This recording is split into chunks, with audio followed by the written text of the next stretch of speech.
अस्सलामुअलैकुम व्यूअर्स, मैं उम्मीद करना कि तुसी सारे ठीक हो सो। तो जनाब आज तुहाडे वास्ते एक बहुत ही कमाल दा सी टिप्स ले आया है।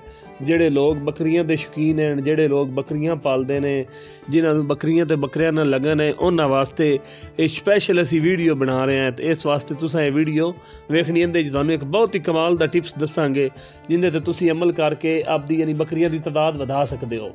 तो इंशाअल्लाह ये तुहाडी तादाद बहुत ही जल्दी वधेगी अगर तुसी ये टिप्स साडे वाला इस्तेमाल करोगे। तो इस वास्ते वीडियो पूरी वेखनी है। तो तुहानू बड़ा ही कमाल दा सी टिप्स दस रहे हैं।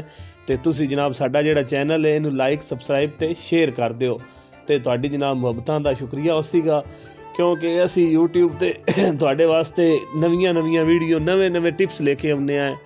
तो यह जनाब बकरी तुहानू एक नज़र आ रही है। ये बकरी जनाब पिछले साल एक बच्चा दिता सी।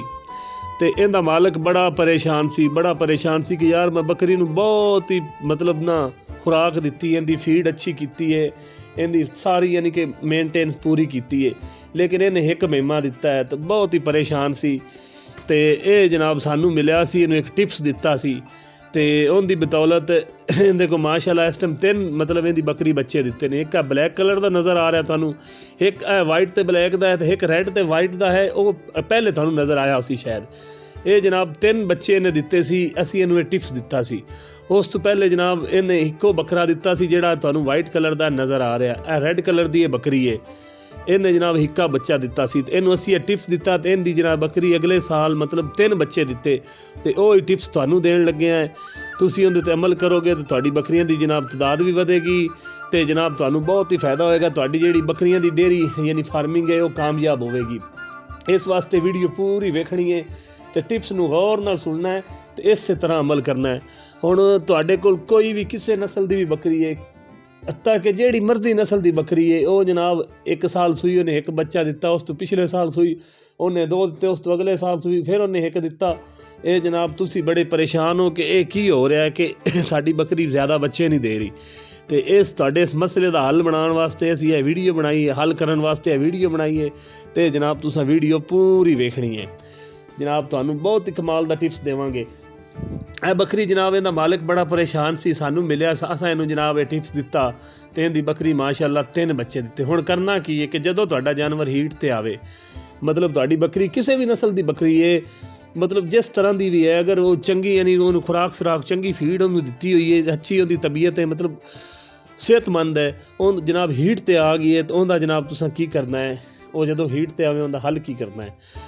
जनाब तुसी जदों हीट ते ले जाओ, उस तो पहले जनाब तुसी उन्होंने 1 cc कैंसेप्टाल के नाम का टीका होंदा है, कैंसेप्टाल के नाम का इंजैक्शन होंदा है। उस तो बाद बोसाल के नाम तो होंदा है, डलमाजीन के नाम तो होंदा है, उस तो बाद जनाब अडल मैरालीन के नाम तो होंदा, सॉरी, उस तो बाद बुसाल के नाम तो होंदा है, कैंसेप्टाल के नाम तो होंदा है। मतलब मुख्तलिफ तो कंपनी के मुख्तलिफ टीके होंदे ने। वो जनाब तुसी जदों हीट ते आदी बकरी ले जाओ, 1 cc यानी उनकी डोज है, जिहड़ा कैंसेप्टाल उनकी 1 cc 1 तो 2 cc बकरी की डोज है। तो बाकी जिन्नियां भी कंपनियां दे जिहड़े 2 ml की पैकिंग होंदी उनकी तकरीबन 1 cc उन्हां दी भी डोज है। वो जनाब तुसी आपदी बकरी नूं ला दिओ।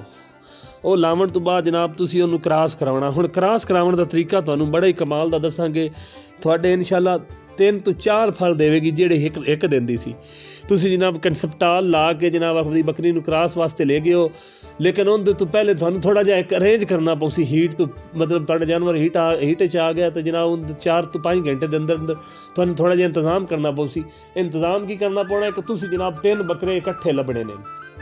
अगर तुहाडे को मतलब तुसी डेयरी फार्मिंग करते हो बकरियां दी, तो फिर तुहानूं जनाब 3 तो 4 बकरे रखने चाहिए। चाहे तुहाडे कोल 1 बकरी है, चाहे तुहाडे को 100 बकरी है, चाहे तुहाडे को 500 बकरी है, तकरीबन 4 तो 5 बकरे तुहाडे कोल होने चाहिए ने। अगर तुसी ज़्यादा बच्चे लेने ने, तुसी जनाब अगर तुहाडे को 1 अद्धी बकरी है तो जनाब तुसी 3-4 बच्चे लेना चाहते हो, तो तुसी तुहानूं जनाब ये अरेंज करना पवेगा कि तुहाडे कोल एट द टाइम इक्को टाइम 3 बकरे होवन। अगर तुसी यानी कि बकरियां दी डेयरी फार्मिंग का काम करते हो तो तुहाडे को फिर 10 बकरे भी हैं, तो वो भी थोड़े ने। इस वास्ते तुहाडे को जितने बकरे ज़्यादा होवणगे उन्ने ही तुहाडे बच्चे ज़्यादा होवणगे। लेकिन इन बच्चों को पैदा करने का तरीका तुहानूं दसने आ। तुहाडी बकरी हीट च आ गई, तुसी जनाब 3 तो 4 बकरियां का अरेंज करो, कम अज़ कम 3 होने चाहिए ने। उन्हां 3 का जनाब उन्होंने जनाब 1 तो पहले क्रॉस कराओ, जंप कराओ बकरी नूं, ठीक है। ਇੱਕ ਤੋਂ ਜੰਪ ਕਰਾਉਣ ਤੋਂ ਫੌਰਨ 1 ਤੋਂ 2 ਮਿੰਟ ਦੇ ਅੰਦਰ ਦੂਸਰੇ ਨੂੰ ਤਿਆਰ ਕਰੋ, ਉਹਦਾ ਜਨਾਬ ਉਸ ਬੱਕਰੀ ਤੇ ਜੰਪ ਕਰਾਓ ਦੂਸਰੇ ਬੱਕਰੇ ਦਾ। ਉਸ ਤੋਂ ਬਾਅਦ ਫੌਰਨ ਜਨਾਬ ਤੀਸਰੇ ਨੂੰ ਤਿਆਰ ਕਰੋ, ਉਹਦਾ ਵੀ 2 ਤੋਂ 3 ਮਿੰਟ ਦੇ ਅੰਦਰ ਅੰਦਰ ਜਨਾਬ ਤੀਸਰੇ ਦਾ ਵੀ ਜੰਪ ਬੱਕਰੀ ਤੇ ਕਰਾਓ। 3 ਜੰਪ ਇਕੱਠੇ ਕਰਾਓਗੇ ਇਨਸ਼ਾਅੱਲਾ ਤੁਹਾਡੀ ਬੱਕਰੀ ਜਨਾਬ ਜਿੱਥੇ ਇੱਕ ਫਲ ਦਿੰਦੀ ਉੱਥੋਂ 3 ਤੋਂ 4 ਦੇਵੇਗੀ, ਯਾਨੀ ਕਿ ਜਿੰਨੀ ਉਹਦੀ ਕੰਪੈਸਿਟੀ ਉਹਨੇ ਉਹ ਬੱਚੇ ਦੇਵੇਗੀ। ਅਗਰ ਗੁੰਜਾਇਸ਼ ਹੋਵੇ ਤਾਂ ਚੌਥੇ ਦਾ ਵੀ ਕ੍ਰਾਸ ਕਰਾ ਦਿਓ, ਲੇਕਿਨ 3 ਮਸਟ ਜ਼ਰੂਰੀ ਨੇ ਤੇ ਤੁਹਾਡੀ ਬੱਕਰੀ ਜਨਾਬ 3 ਤੋਂ 4 ਬੱਚੇ ਦੇਵੇਗੀ ਅਗਰ ਤੁਸੀਂ ਇਹਦੇ ਤੇ ਅਮਲ ਕਰੋਗੇ। ਉਹ ਜਨਾਬ ਕ੍ਰਾਸ ਕਰਾਉਣ ਤੋਂ ਬਾਅਦ ਤੁਸੀਂ ਬਾਅਦ ਵਿੱਚ ਵੀ ਕਨਸੈਪਟਾਲ ਲਾ ਸਕਦੇ ਹੋ, ਪਹਿਲੇ ਵੀ ਲਾ ਸਕਦੇ ਹੋ, ਕੋਈ ਮਸਲਾ ਨਹੀਂ। ਉਸ ਤੋਂ ਬਾਅਦ ਚੈੱਕ ਕਨਸੈਪਟਾਲ ਲਓ, ਉਸ ਤੋਂ ਬਾਅਦ ਪਹਿਲੇ ਲਾ ਦਿਓ ਤੇ ਉਸ ਤੋਂ ਬਾਅਦ ਜਨਾਬ ਨਾਲ ਉਹਨੂੰ ਜਨਾਬ ਅੱਧ ਪਾ ਤੁਸੀਂ ਜਨਾਬ ਜਿਹੜਾ ਕੌੜਾ ਤੇਲ ਹੈ ਜਿਹਨੂੰ ਸਰਸੋਂ ਦਾ ਤੇਲ ਆਉਂਦੇ ਆ ਉਹ ਜਨਾਬ ਪਿਲਾ ਦੇਣਾ ਹੈ। ਇਨਸ਼ਾਅੱਲਾ ਤੁਹਾਡੀ ਬੱਕਰੀ ਰਹਿ ਵੀ ਜਾਵੇਗੀ, 3 ਤੋਂ 4 ਫਲ ਦੇਵੇਗੀ ਤੇ ਲੇਕਿਨ ਉਹਦੀ ਯਾਨੀ ਕਿ ਗਰੋਥ ਵਾਸਤੇ ਤੁਸੀਂ ਕੀ ਕਰਨਾ ਹੈ, ਕਿਉਂਕਿ ਉਹਨਾਂ ਤੇ ਉਹ ਜਿਹੜੇ 3 ਤੋਂ 4 ਬੱਚੇ ਪਲਣੇ ਨੇ ਉਹਨਾਂ ਨੂੰ ਜਨਾਬ ਖੁਰਾਕ ਦੀ ਵੀ ਜ਼ਰੂਰਤ ਹੋਣੀ ਹੈ। ਉਹਦੇ ਵਾਸਤੇ ਵੀ ਤੁਸੀਂ ਜਨਾਬ ਗੌਰ ਨਾਲੇ ਸੁਣ ਲਓ। ਤੁਸੀਂ ਜਨਾਬ ਕੀ ਕਰਨਾ ਹੈ ਕਿ ਉਹਨੂੰ ਬੱਕਰੀ ਨੂੰ ਜਨਾਬ ਕ੍ਰਾਸ ਕਰਾਉਣ ਤੋਂ ਬਾਅਦ ਉਹਦੀ ਥੋੜ੍ਹੀ ਜਿਹੀ ਖੁਰਾਕ ਬਦਲ ਦੇਣੀ ਹੈ। ਉਹਨੂੰ ਜਨਾਬ ਤੁਸੀਂ ਮਿਨਰਲ ਕੋਈ ਵੀ ਮਿਨਰਲ ਹੋ ਜਾਵੇ, ਚਾਹੇ ਵਾਈਟੋ ਮਿਨਰਲ ਟੀ ਹੋ ਜਾਵੇ, ਮੈਕਸ ਗਰੋ ਹੋ ਜਾਵੇ, ਵਾਈਟ ਗੋਲਡ ਹੋ ਜਾਵੇ, ਕਿਸੇ ਵੀ ਕੰਪਨੀ ਦਾ ਕੋਈ ਵੀ ਮਿਨਰਲ ਹੋ ਜਾਵੇ, ਕੋਈ ਵੀ ਮਿਨਰਲ ਹੋ ਜਾਵੇ, ਵਾਈਟ ਗੋਲਡ ਹੋ ਜਾਵੇ, ਵਾਈਟੋ ਹੋ ਜਾਵੇ, LS ਹੋ ਜਾਵੇ, ਉਹ ਜਨਾਬ ਤੁਸੀਂ ਉਹਨੂੰ ਖਿਲਾਣਾ ਸ਼ੁਰੂ ਕਰ ਦੇਣਾ ਹੈ। ਇਹ ਉਹਦੇ ਵਾਸਤੇ ਬਹੁਤ ਹੀ ਜ਼ਰੂਰੀ ਹੈ। ਅਗਰ ਹੋ ਸਕੇ ਤਾਂ ਉਹਨੂੰ ਵੰਡਾ ਜਾਂ ਚੋਕਰ ਜਾਂ ਉਹਨੂੰ ਖਾਲ ਛਲ ਵੀ ਨਾਲ ਥੋੜ੍ਹੀ ਥੋੜ੍ਹੀ ਦੇਣੀ ਹੈ, ਕਿਉਂਕਿ ਉਹਦੀ ਥੋੜ੍ਹੀ ਜਿਹੀ ਖੁਰਾਕ ਦੀ ਮੇਨਟੇਨ ਕਰਨੀ, ਕਿਉਂਕਿ ਉਹਨੇ ਉਹ ਬੱਚੇ ਵੀ ਯਾਨੀ ਕਿ ਉਹਦੇ ਅੰਦਰ ਹੋਣੇ ਨੇ, ਉਹਨਾਂ ਨੂੰ ਵੀ ਉਹਨੇ ਖੁਰਾਕ ਦੇਣੀ ਹੈ। ਅਗਰ ਉਹ ਯਾਨੀ ਕਿ ਅੱਛੀ ਖੁਰਾਕ ਹੁੰਦੀ ਹੋਏਗੀ ਤਾਂ ਉਹ ਬੱਚੇ ਪੈਦਾ ਕਰ ਸਕੇਗੀ। ਜਨਾਬ ਤੁਸੀਂ ਮਿਨਰਲ ਨਹੀਂ ਮਤਲਬ ਮਿਨਰਲ ਨਹੀਂ ਬੰਦ ਕਰਨਾ, ਚਾਹੇ ਕਿਸੇ ਵੀ ਕੰਪਨੀ ਹਲਕੀ ਤੋਂ ਹਲਕੀ ਕੰਪਨੀ ਦਾ ਵੀ ਲੈ ਲਓ, ਉਹ ਨਹੀਂ ਬੰਦ ਕਰਨਾ, ਉਹ ਜਨਾਬ ਨਾਲ ਤੁਸੀਂ ਇਸਤੇਮਾਲ ਕਰਦਿਆਂ ਰਹਿਣਾ ਹੈ। ਉਸ ਤੋਂ ਬਾਅਦ ਜਨਾਬ ਇਨਸ਼ਾਅੱਲਾ ਤੁਹਾਡੀ ਬੱਕਰੀ ਜਨਾਬ 3 ਤੋਂ 4 ਬੱਚੇ ਦੇਵੇਗੀ ਤੇ ਬੱਚੇ ਵੀ ਬਹੁਤ ਹੀ ਸਿਹਤਮੰਦ ਹੋਣਗੇ। ਇਸੇ ਟਿਪਸ ਤੇ ਤੁਸੀਂ ਅਗਰ ਅਮਲ ਕਰੋਗੇ ਤੇ ਜਨਾਬ ਤੁਹਾਡਾ ਜਾਨਵਰ 3 ਤੋਂ 4 ਬੱਚੇ ਦੇਵੇਗਾ। ਤੁਹਾਨੂੰ ਨਜ਼ਰ ਆ ਰਹੀ 2 ਆਏ ਨੇ, ਇੱਕ ਰੈੱਡ ਤੇ ਇੱਕ ਵਾਈਟ ਤੇ ਇੱਕ ਬਲੈਕ ਫੁੱਲ। ਇਹ ਜਨਾਬ ਅਸੀਂ ਇਹਨਾਂ ਨੂੰ ਇਹ ਟਿਪਸ ਦਿੱਤੀ ਸੀ। ਇਹ ਬੜੇ ਪਰੇਸ਼ਾਨ ਸੀ ਕਿ ਸਾਡੀ ਬੱਕਰੀ ਪਿਛਲੇ ਸਾਲ ਸੂਈ, ਉਸ ਇੱਕ ਬੱਕਰਾ ਦਿੱਤਾ ਜਨਾਬ, ਬੜੇ ਹੀ ਪਰੇਸ਼ਾਨ ਸੀ। ਆਹ ਵਾਈਟ ਕਲਰ ਦੇ ਨੇ ਬੱਕਰਾ ਦਿੱਤਾ ਸੀ ਤੇ ਅਗਲੇ ਸਾਲ ਇਨਸ਼ਾਅੱਲਾ ਇਹਨੂੰ ਅਸੀਂ ਟਿਪਸ ਦਿੱਤਾ ਸੀ ਤੇ ਇਹਨੇ 3 ਦਿੱਤੇ ਸੀ। ਇਸ ਵਾਸਤੇ ਤੁਸੀਂ ਜਨਾਬ ਇਸੇ ਟਿਪਸ ਤੇ ਅਮਲ ਕਰਨਾ ਹੈ, ਤੁਹਾਡੀ ਬੱਕਰੀ ਜਨਾਬ 3 ਤੋਂ 4 ਬੱਚੇ ਦੇਵੇਗੀ ਇਨਸ਼ਾਅੱਲਾ।